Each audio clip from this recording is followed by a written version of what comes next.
हो गई है।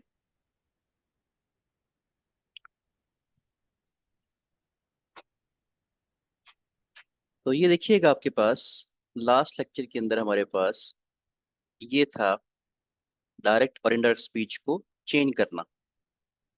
आपको याद होगा कि मैंने बताया था कि चार चेंजेस करने होते हैं। कोई मुझे बता सकता है वो चार चेंजेस कौन से हैं? जब डायरेक्ट से इनडायरेक्ट स्पीच में हम कन्वर्ट करते हैं, सेंटेंसेस को चेंज करते हैं, so what we do, we make four types of changes. वो यहाँ उस तरीके से यहाँ इस किताब के अंदर नहीं लिखा हुआ जिस तरीके से आपको मैंने बताया था।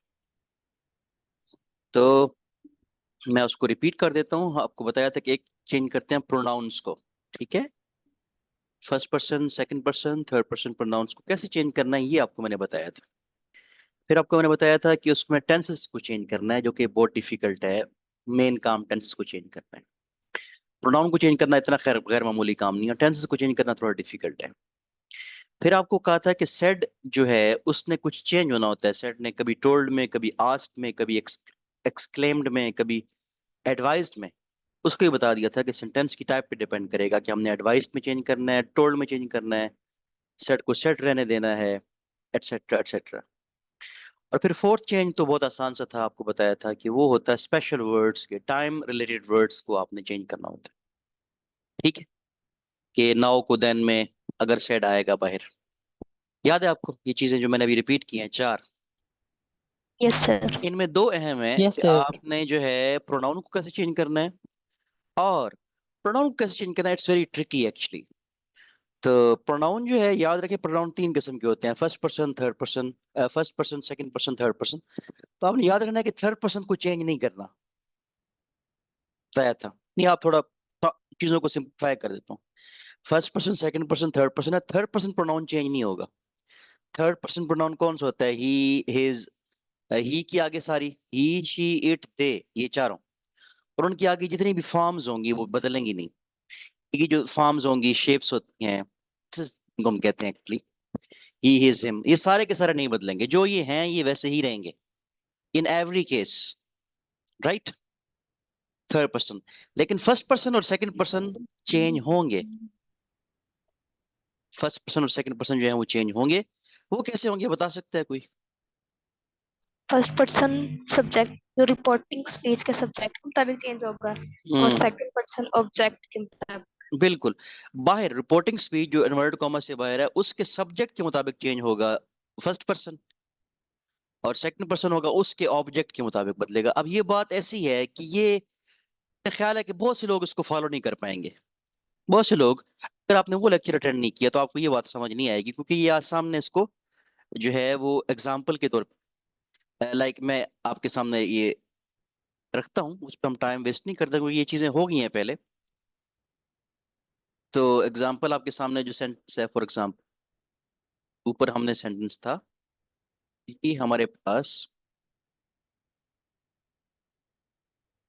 ये ये हमारे पास सेंटेंस फॉर एग्जाम्पल था, रामा सेड। रामा सेड जो है, रामा सब्जेक्ट है, और सेड के बाद अगर होता said him, said to me, said to them होता, तो वो देम जो होता वो ऑब्जेक्ट होता।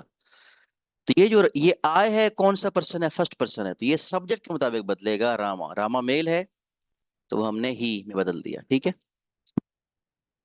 ठीक है। और ये यस जी सर। हाँ जी, तो अगर ये होता सेकंड पर्सन यू होता, तो डेफिनेटली यहाँ फिर ऑब्जेक्ट भी दिया होता, सेट टू यू, तो फिर यू यू में रहता, सेट टू हर होता तो फिर शी में बदल जाता। बहरहाल ये हमारे पास, मैं आपको ये आगे इस तरह की चीजें आएंगी मैं आपको बताऊंगा। तो प्रोनाउन को फिर टेंस को बदलना है, टेंस को बदलना जो है उसके रूल्स हैं बाकायदा तौर पे, ये हमारे पास ये हमने रूल्स पढ़ लिए थे। प्रेजेंट के, अच्छा क्या था? टेंस तब बदलता है जब बाहर सेड होगा, बाहर पास्ट टेंस होगा, इन्वर्ट कॉमर्स के बाहर जो है वो पास्ट होगा। अगर फ्यूचर या प्रेजेंट होगा बाहर, बाहर से मुराद रिपोर्टिंग स्पीच में, तो फिर टेंस नहीं बदलेगा, बताया था। अगर सेज यस सर। या से या विल से होगा तो फिर टेंस नहीं बदलेगा। लेकिन पॉइंट ये है कि मोस्टली, बल्कि मोस्टली क्या, सारे के सारे आते ही पास्ट वाले हैं। और वैसे भी अगर आप गौर करें तो डायरेक्ट और इनडायरेक्ट स्पीच जो होती है वो पास्ट के इवेंट को ही डिस्क्राइब करने के लिए इस्तेमाल की जाती है कि उसने फलां बंदे ने ये बात की थी अपने वर्ड्स में, हमने उसको अपने वर्ड्स में बताना है। तो मोस्टली सेड होता है, इसलिए आप ये कह सकते हैं कि टेंस तो बदलना ही है मोस्टली। सेड जब होगा तो सेड प्रेजेंट के सारे जो है वो अपने रिस्पेक्टिव पास्ट टेंस में बदल जाएंगे, बताया था। प्रेजेंट इंडेफिनिट जो होगा वो पास्ट इंडेफिनिट के अंदर, प्रेजेंट कॉन्टिन्यूअस पास्ट कॉन्टिन्यूअस के अंदर, और प्रेजेंट परफेक्ट पास्ट परफेक्ट बदलेगा। अब पॉइंट ये था कि अगर बाहर सेड हो और अंदर भी पास्ट टेंस हो फिर क्या होगा, ये थोड़ा सा ये हम कल डिस्कस कर रहे थे, ऐसा है। Yes sir. जी, तो ये हमारे पास अच्छा, उसमें कुछ एक्सेप्शनल केस है, मैं बता देता हूँ आपको। ये ना 99A से यहाँ से हम थोड़ा सा पढ़ लेते हैं, ये हो गए थे। ये आपको मैंने I already explain these points that present simple will change to past simple, present continuous past continuous में, और प्रेजेंट परफेक्ट पास्ट परफेक्ट में बदलेगा। अब हमारे पास 99A, ये यहाँ हम पढ़ेंगे, तो आपको पता है पहले से बात कि बाज दफा जो है पास्ट टेंस होने से, सेड होने के बावजूद अंदर जो है वो टेंस नहीं बदलता, वो तब होता है जब यूनिवर्सल ट्रूथ होता है, ठीक है। अगर आप ये कहेंगे कि the teacher told me, the teacher said to us the sun rises in the east, तो उसको फिर राइज को रोज में नहीं बदलना, वो राइजेस ही, क्योंकि यूनिवर्सल ट्रूथ है, ऐसा है ना, पता है आपको। Yes sir. हम्म, जी सर। ठीक हो गया। और ये जो है ना, अब आपको 99A में ना आपको ये ना एक पॉइंट लिखा हुआ है, इसको आपने फॉलो, इसमें से कुछ चीजें जो फॉलो करनी है ना, वो आपको बताया। तो मिसाल के तौर पे ये German is an easy language, ये उसने कहा, ये उसको आसान लगती थी, अर्थ गोज अराउंड द सन, लेकिन ये जो अराउंड द सन, लेकिन ये जो पहला है, I know her address, direct I know her address, Gopi said he knows, knew, knew करेंगे तो बेहतर होगा।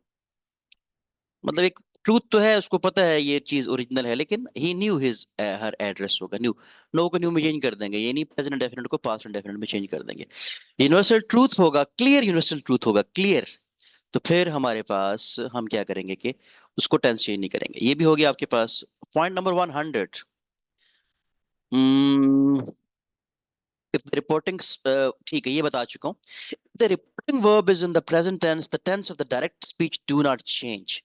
अभी बताइए ये बात कि अगर बाहर सेज होगा, सेज ही इज अनवेल, तो फिर टेंस चेंज नहीं होगा, he says he is unwell. I am unwell किसी ने कहा तो ही इज अनवेल कह देंगे, ठीक है।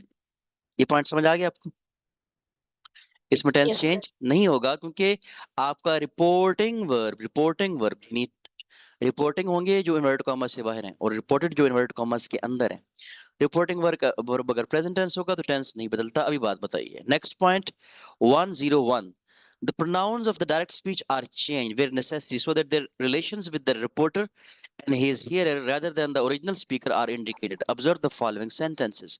अच्छा, अब ये देखिए, हमारा को मैंने बता दिया कि हमने प्रोनाउंस को चेंज करना है, लेकिन आपको मैंने और तरीके से बताया। इन्होंने ये एक्चुअल नेचुरल तरीके से बताया है। उन्होंने कहा है कि आप कॉमन सेंस को इस्तेमाल करें, आप कॉमन सेंस को इस्तेमाल करें, और जो है कॉमन सेंस को इस्तेमाल करके भी आप अंदाजा लगा सकते हैं। मिसाल के तौर पे, he said me I don't believe you, he said that he did not believe me। अच्छा, अगर इसको कॉमन सेंस के मुताबिक हो, को आई ही में बदला है, यू मी में बदला है, जरा गौर करें, इस सेंटेंस पे गौर करें जो अभी आपको मैंने, बहुत ये आपने फोकस करना है इस पे। एक तो देखिए कॉमन सेंस की बात है, ही सेड मी, उसने मुझे कहा, आई डोंट बिलीव यू। अब ये बात मैं किसी और को बता रहा हूँ कि वो बंदा जो है वो मुझ पे यकीन नहीं करता, तो मैं कहूंगा, वो आई ही में बदलेगा ना कॉमन सेंस, मैं किसी और को बता रहा हूँ, तीसरा बंदा है, मेरा दोस्त है, और यू किस में बदलना चाहिए, उसने उसने यू मुझे कहा है ना, तो वो यू किस में बदलना चाहिए, प्लीज, ही में बदलना, मी में बदलना चाहिए ना, कॉमन सेंस की बात है। अच्छा, ये मैं, मुझे मुझे याद है कि जब मैं एफएससी में था तो मैं अपने टीचर के साथ डिबेट करता था, और मैं कहता कि सर ऐसे पढ़ाया हमें, क्योंकि मैं naturally I could convert the sentences, because कि नेचुरली मैं ठीक था, साइंसेस में इतना अच्छा नहीं था, तो लेकिन इंग्लिश मुझे पसंद बहुत थी, कंफर्टेबल फील करता था। अच्छा, बात यह है, लेकिन ये जब मैंने टीचिंग स्टार्ट की तो मुझे समझ आई ये बात कि इस तरह जो है बहुत कम बच्चे फॉलो कर पाएंगे आपकी बात। तो तरीका आपके पास फिर कौन सा बताया मैंने, फर्स्ट पर्सन बतेगा सब्जेक्ट के मुताबिक। बल्कि हमारे टीचर पता है क्या कहते थे, मुझे याद है हमारे टीचर थे मैट्रिक के, वो कहते कि सन फार्मूला, ये पढ़ा है किसी ने, बताया यकीनन आपके टीचर किसी ने ये पढ़ाया होगा मैट्रिक में, सन फार्मूला जी सर। पढ़ा है ना, सन फार्मूला SON। तो ये कहते हैं कि सब सन सन लिखे हैं लफ्ज, तो सन के ऊपर लिखे 1 2 3, तो वन यानी फर्स्ट पर्सन है, तो फर्स्ट पर्सन जो चेंज होगा वो सब्जेक्ट के मुताबिक बदलेगा, 1 के नीचे लिखा होगा S, 2 के नीचे लिखा होगा O, 3 के नीचे लिखा होगा N, सन, ये जो होता है बेटा। तो फर्स्ट पर्सन जो होगा सब्जेक्ट के मुताबिक 1 के नीचे S, 2 के नीचे है O, तो सेकंड पर्सन होगा ऑब्जेक्ट के मुताबिक बदलेगा। और जो है थर्ड पर्सन 3 के नीचे लिखा हुआ है N, तो N का मतलब क्या होगा? नो चेंज, चेंज नहीं होगा। अब आप गौर करें कि क्या ये जो फर्स्ट पर्सन है I, ये सब्जेक्ट मुताबिक बदला है, और क्या हुआ है? I बन गया ही। और ये जो सेकंड यस पर्सन है ये बदला ऑब्जेक्ट के मुताबिक, और ये क्या बन गया? मी। अब आपको समझ आ गई ना, जो मैंने बात बताई थी वो यही बात वो यहाँ लिखी हुई है। ओके।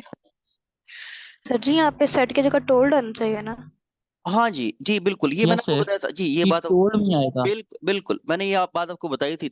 बात ये है कि ये फॉरेन बुक है, और आपको मैंने बताया था कि ट्रेडिशनली ट्रेडिशनली अगर स्ट्रिक्टली रूल, ये आपने ये सनशाइन ग्रामर पढ़ी होगी, ये है। और ये जो रिवायती इंग्लिश है, ये मैंने आपको उस वक्त बात बताई भी थी कि बाज दफा वो ऑब्जेक्ट हो भी तो सेट को सेट में रहने दिया जाता है यहाँ इस किताब में, लेकिन आपने टोल्ड में चेंज करना है। देखिए, आपके डायरेक्ट से इनडायरेक्ट ऑब्जेक्ट कन्वर्ट करने के लिए सेंटेंस आने का चांस बहुत कम है। आ भी सकता है, एक आध आ सकता है एमसीक्यू, आया नहीं है 2-3 साल से।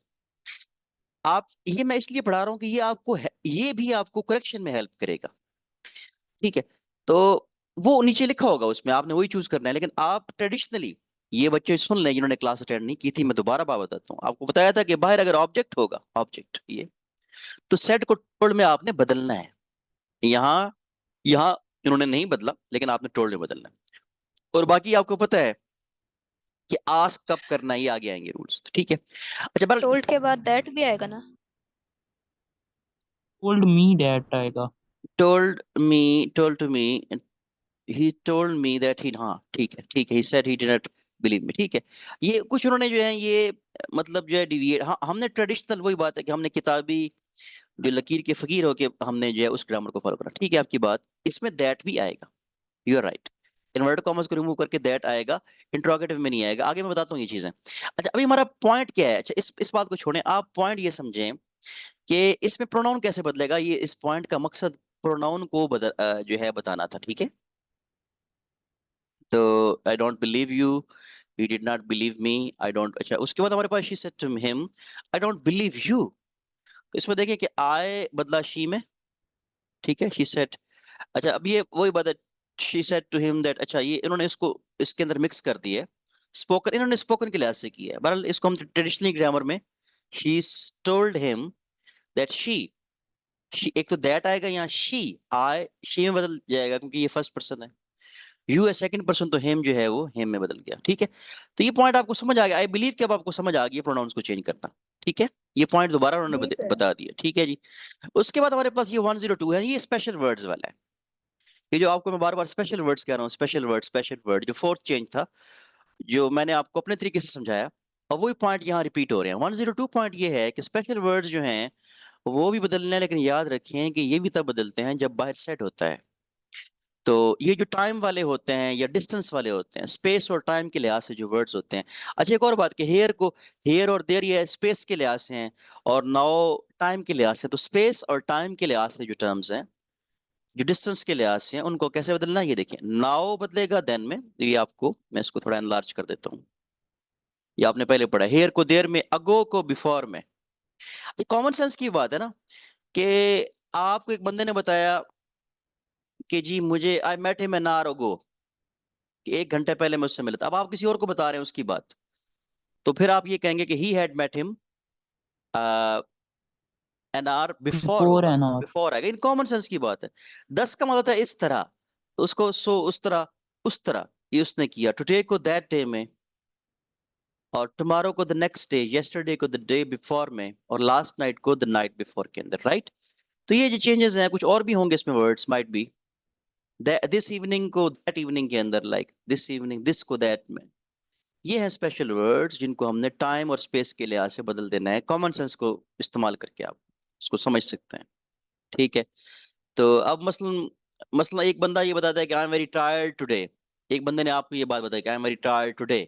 अब आपको ये बात, आप ये 10 दिन बाद किसी और को बता रहे हैं, ठीक है।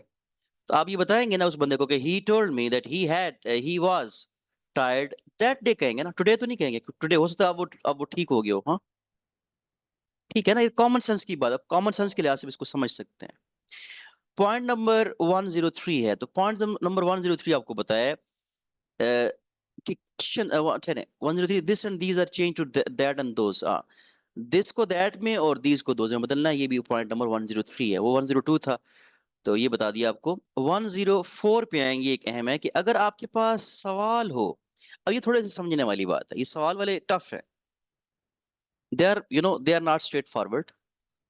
पहली बात तो ये है कि जब सवाल पूछेगा तो सेट को सेट में या टोल्ड में नहीं करेंगे, क्या करेंगे, आस्क में करेंगे। पहली बात तो ये है, ये बताया था आपको, याद होगा प्रीवियस लेक्चर, उसको दोबारा आपने यस देखना है। सर। प्लीज जिन लोगों ने अटेंड नहीं किया था, आप दोबारा उस लेक्चर को देखेंगे तब आपको सही समझ आएगी, उसमें मैंने ज्यादा एक्सप्लेन की हैं चीजें। अच्छा, एक तो ये बात है कि इट आस्क आएगा, दूसरी बात ये है कि आप इसमें दैट कभी भी नहीं आता, ठीक है, दैट इसमें कभी भी नहीं आएगा जब आप कॉमास रिमूव करेंगे। अच्छा, अब आपने एक और बात समझनी है, बड़ी अहम बात है ये, आपको बता रहा हूँ। क्या आपको पता है कि इंट्रोगेटिव सेंटेंस स्ट्रक्चर के लिहाज से दो किस्म के होते हैं, या वो व्हेन व्हाट वेयर वगैरह से स्टार्ट होते हैं, और या क्या होते हैं वो, बताएं।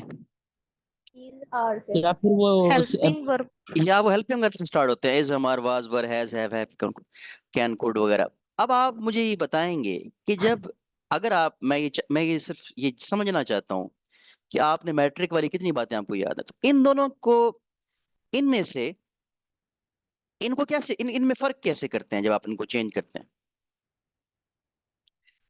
मतलब एक, अगर वो दैट तो दोनों में नहीं लगाना, आपको पता है, लेकिन इनमें एक फर्क होता है कि अगर व्हेन वेयर वाई से स्टार्ट हो रहा हो, यानी इस तरह के प्रोनाउन से, तो फिर और अंदाज में चेंज करते हैं, और अगर is, am, are, was, were, has, have, can, could, may, might, would, should, shall, will वगैरह से स्टार्ट हो रहा हो, तो फिर थोड़े और अंदाज में चेंज करता है। तो आप मुझे बता सकते हैं कि आपको याद, आपको नहीं आ रहा मेरे ख्याल में आप, अच्छा चलिए मैं बता देता हूँ आपको। इफ ये वेदर याद है आपको, इफ ये वेदर लगाना है कहीं कहीं। जी सर। यस सर, वो जो जोन सा हेल्पिंग वर्ब से स्टार्ट होते हैं उनमें लगाते हैं। होंगे ना। बिल्कुल ठीक, अब आपने बिल्कुल, अब आपको याद आ गया, जाहिर है कि आप लोगों ने उसको 2 साल पहले पढ़ा। जी बिल्कुल ठीक बोले हैं आप लोग कि, अब आपको मैं क्लियर कर देता हूँ कि व्हेन वेयर वगैरह से स्टार्ट होगा तो फिर वो ना दैट आएगा ना इफ वेदर आएगा, बस वो वही लफ्ज आ जाएगा उसमें। वो वट है तो वट रहेगा, वेन है तो वेयर, वेयर है तो वेयर रहेगा, वेन है तो वेन रहेगा। लेकिन अगर वो स्टार्ट हो रहे हैं is, am, are, was, were, helping verb से, तो उस सेंटेंस में इफ या वेदर लग जाते हैं, कोई एक लगा लें, दोनों ठीक है। मैं वैसे सजेस्ट करूंगा कि इफ लगाएं, खैर अभी आपने कन्वर्ट तो नहीं करने, आपने तो वहां एमसीक्यू की फॉर्म में जज करना है जो पहले से लिखा होगा, तो याद रहेगी आपको बात ये, तो ये बड़ी अहम बात थी, जो जरा है कि हम इसको एक दो और एक और लेक्चर लगेगा, माइट भी आज ही हमारी ये चीजें कवर हो जाए। अच्छा, he said to me what are you doing, he asked me, पहली बात तो ये कि said जो है वो said नहीं रहा, ये told नहीं रहा, ये asked me what I was doing। अच्छा, अब एक और बात बड़ी बड़ी अहम है, बहुत अहम है, ये बड़ी बड़ी गलती होती है, ये मैंने ये चीज नोट की है कि जब हम, यानी जब स्टूडेंट्स को पढ़ाया, इवन बीएस में भी होते हैं, बीएस की क्लास, ये जो ना, यानी जो कुछ लोग बच्चे एफएससी कर चुके हैं और वो जो बीएस कर रहे हैं, बॉटनी या जूलॉजी, केमिस्ट्री में, इकोनॉमिक्स में, तो उनके पहले सेमेस्टर में इंग्लिश होती है, तो उनको मैंने ये पढ़ाया, और इवन उन्होंने ये मिस्टेक की। तो मिस्टेक ये है, पहली बात तो ये है कि वट जो है वट रहा, ठीक है, अब यू जो है कौन सा पर्सन है, सेकंड, सेकंड। तो ये जो है ये बदल दी, ये ऑब्जेक्ट के मुताबिक बदलेगा मी, लेकिन मी जो है उसकी, यहाँ वट मी वाज डूइंग तो नहीं आएगा, मी आया आएगा। क्यों आएगा, क्योंकि इसका जो है सब्जेक्टिव केस लिखना है आपने, सब्जेक्टिव केस यहाँ आएगा, आए, प्रोनाउन का सब्जेक्टिव केस। अब आपको याद होगा कि मैंने वो शुरू में प्रोनाउंस पढ़ाए थे आपको, प्रोनाउंस का टेबल भी आपको करवाया था, याद है आपको, प्रोनाउंस का टेबल, यस सर। जी उसको सर। आपने टेबल को दोबारा यस देखना है सर। कि अच्छा, उसके मुताबिक यहाँ आया आएगा। तो दूसरा ये टेंस जो है, एक और बात है कि what are you going, what are you doing, ये कौन सा टेंस है, बताएं। Present continuous. तो ये present past, continuous. Past counting से होना चाहिए व्हाट आई वाज डूइंग। अब जो मैं गलती बता रहा था जो बहुत ज्यादा होती है, कि जब इसको चेंज करते हैं सारा चेंज बच्चे ठीक कर देते हैं, मतलब आस्क कर दिया, व्हाट लगा दिया, टेंस चेंज कर दिया। वो करते ये हैं कि ये व्हाट वाज आई डूइंग लगा देते हैं कि इधर इधर आर पहले है ना और ये यू बाद में, क्योंकि ये सवालिया था, यहाँ इंट्रोगेटिव था।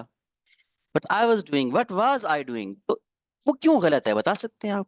और ये करेक्शन में पढ़ाया था आपको मैंने। व्हाट वाज आई डूइंग क्यों गलत है? हालांकि बनना तो ये चाहिए ना कि जैसे ये है व्हाट वाज आई डूइंग होता है, बट आई वाज डूइंग क्यों है? ये बड़ा, तो इसका आपका जवाब ज़हन में आ रहा है? इसमें सब्जेक्ट अगर वर्ब और वाज ऑब्जेक्ट आएगा। जी जी जी बोले, आपके अगर ज़हन में? वाज स्टार्ट में सब्जेक्ट आता जी तो बेटा, वो तो क्वेश्चन बन जाता ना, इंटेरोगेटिव हो जाता। इंट्रोगेटिव हो जाता है, बिल्कुल आपकी बात ठीक है। अच्छा बात ये है कि ये अब इंट्रोगेटिव नहीं रहा, ये एक जुमले का हिस्सा बन गया है। ये आपको, मुझे जहां तक याद आ रहा है, सब्जेक्ट वर्ब एग्रीमेंट में या कहीं ना कहीं जो सीक्वेंस ऑफ वर्ड्स है व्हाटएवर, मैंने आपको ये पढ़ाई है चीज। क्योंकि अब ये सवाल नहीं रहा, तो सवाल में तो ये होता है कि हेल्पिंग वर्ब पहले आता है, वाज अगर होता है ये अकेला, और सब्जेक्ट बाद में आता है सवाल के अंदर। लेकिन अब ये सवाल नहीं रहा, ये एक जुमले का हिस्सा बन गया है, जो कि अब देखिए इसके एंड पे क्वेश्चन ये है ना, फुल स्टॉप है। ये ask me what I was doing.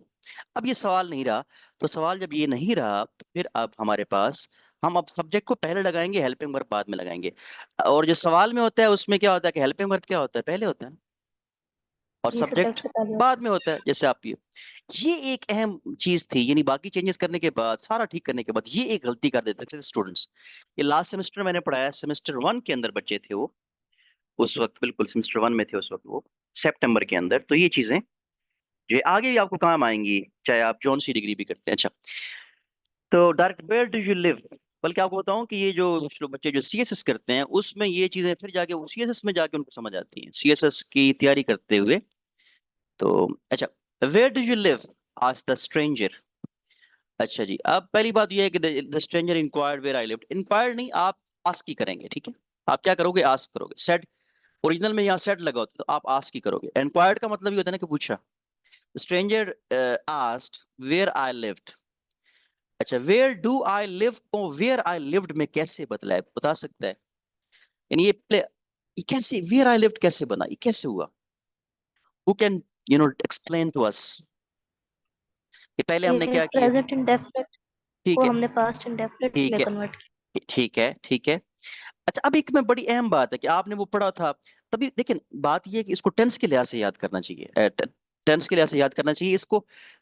वो वर्ब के लिहाज से इस्तेमाल नहीं करना चाहिए। अच्छा, आपने वो पढ़ा था कि डू को डिड में बदल देते हैं, वो पुरानी कि डायरेक्ट से इनडायरेक्ट स्पीच में जब डू को डिड में, पढ़ा है आपने, पढ़ा है ना? बताया यस होगा जी ये। Sir, sir. लेकिन वो क्वेश्चन हो जाएगा अगर डिड जी लगाएंगे जी, तो। वो तो क्वेश्चन हो जाएगा। अब इसको, अब इसलिए मैं कहता हूँ कि वो उस लिहाज से नहीं पढ़ाना चाहिए।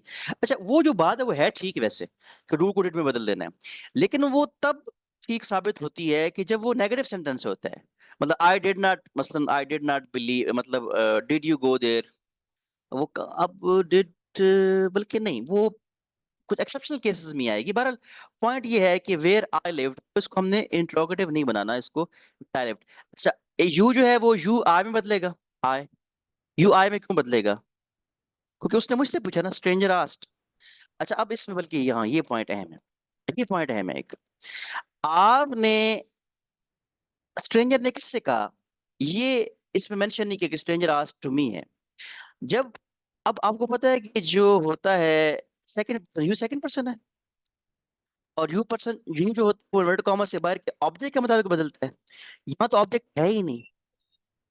क्या मैं ठीक कह रहा हूँ जी, कि आपने बताया था कि अगर ऑब्जेक्ट ना हो तो हमने फिर उसको मी कंसीडर अपने आप करना को होता है। आपने कंसीडर करना है। आपने ये अज्यूम कर लेना है कि ये मुझसे बात हो रही है।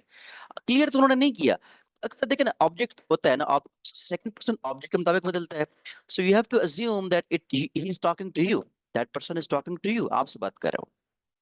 इसलिए वेयर आई लिव्ड, उसको हमने मी को आई, और लिव्ड, लिव जो है लिव्ड, यानी पास्ट इंडेफिनिट में हो जाएगा। तो जब आप कन्वर्ट करेंगे, एक्चुअली ये है कि जब आप इसका टेस्ट लूंगा तब आपको प्रॉपर समझ आएगी। और मैं ये सोच रहा हूँ, मैं ये प्लान कर रहा हूँ कि आपका जो टेस्ट है वो मैं एमसीक्यूज की फॉर्म में ना लूं, पहले आपको कन्वर्ट करवाने के लिए से लूं, या इस किताब में से दे दूं। पर मैं चेक इसको देखता हूँ कि किस तरीके से, ताकि आपकी तैयारी अच्छी हो ना। वहां तो ये एमसीक्यूज आना, लेकिन यहाँ अच्छे तरीके से करोगे ना, ये आपको करेक्शन में भी बहुत हेल्प करेगा। तो क्वेश्चन की समझ आ गई, क्वेश्चंस को कैसे चेंज करना है, ये काफी और एग्जांपल्स हैं, इसको आप लोगों ने ये पढ़नी है, ठीक है?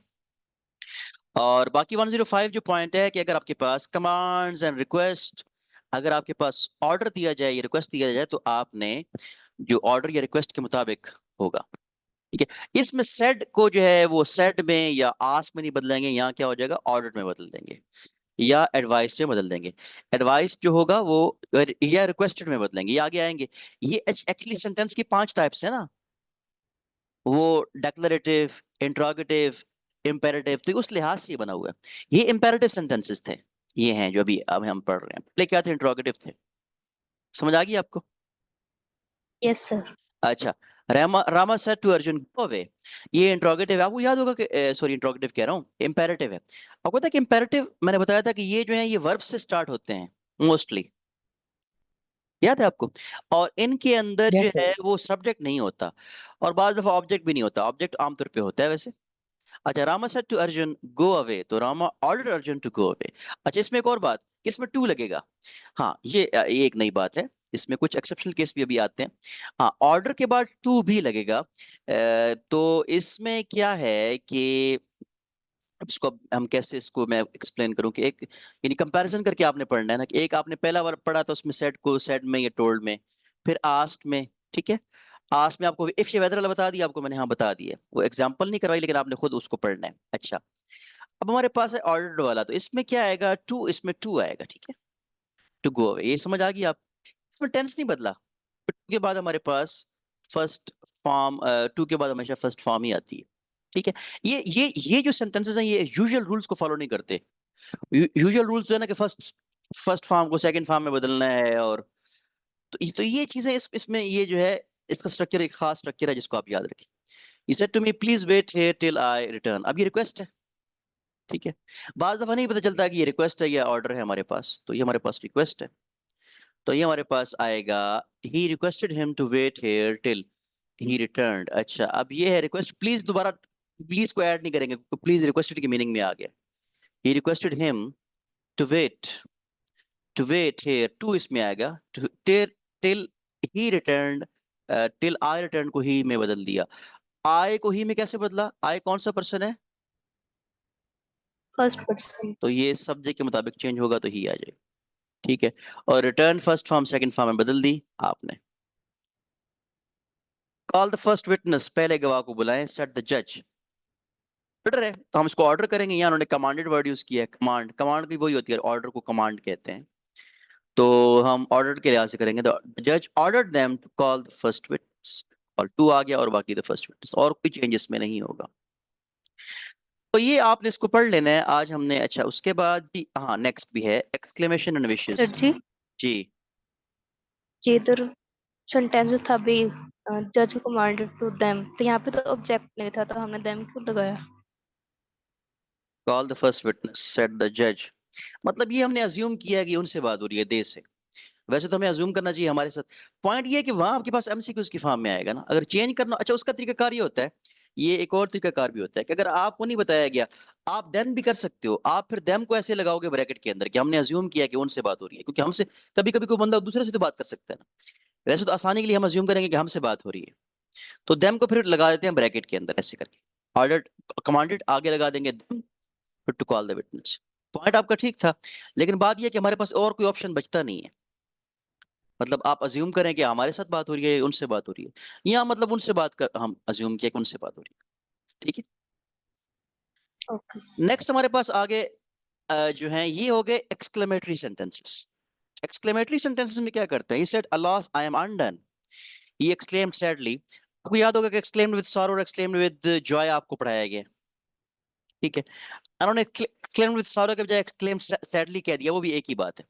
alas को करेंगे sadly में या with sorrow में कर देंगे, और हुर्रा अगर होगा या ब्रेव हुर्रा अगर होगा तो उसको हम कहेंगे with joy, exclaimed with joy आ जाएगा। he said alas I am undone, he exclaimed sadly that he was undone। ठीक है, तो ये हमारे पास इसमें मेन ये है कि आपने ये थे, ये कौन से सेंटेंसेस हैं बताएं? चौथी टाइप है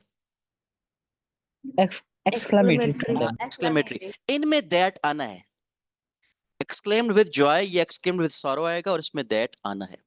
ठीक है, इसको आप देखिएगा, इसमें आप इनको पॉइंट्स को पढ़िएगा, पॉइंट्स वही हैं, बाकी जो आपको बेसिक फ्रेमवर्क आपको बताया। एक और जो ऑब्जेक्टिव सेंटेंसेस होते हैं, ये आपको बता दूं, यहाँ लिखा हुआ नहीं है, उसमें ये होता है कि ये होता है कि आई माइट लिव लॉन्ग, मतलब एक मतलब my grandmother said to me may you live long, तो इसमें ये होगा कि इसको प्रेड में कर देंगे, my grandmother prayed that I might live long, ऐसे होगा। ये आपने पढ़ा भी है, पहले पढ़ा होगा, ये इधर नहीं दिया हुआ।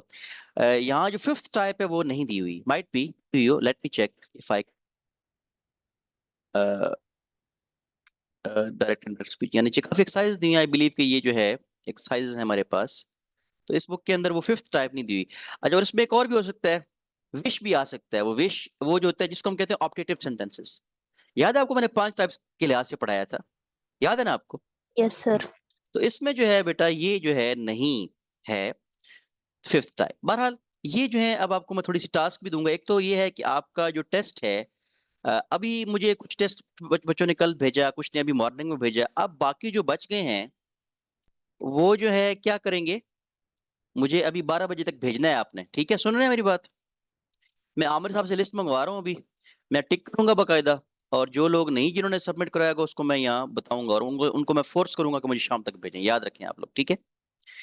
तो ये हमारे पास टॉप शेयर, और जो है हमारे पास स्टॉप रिकॉर्डिंग करते हैं हम।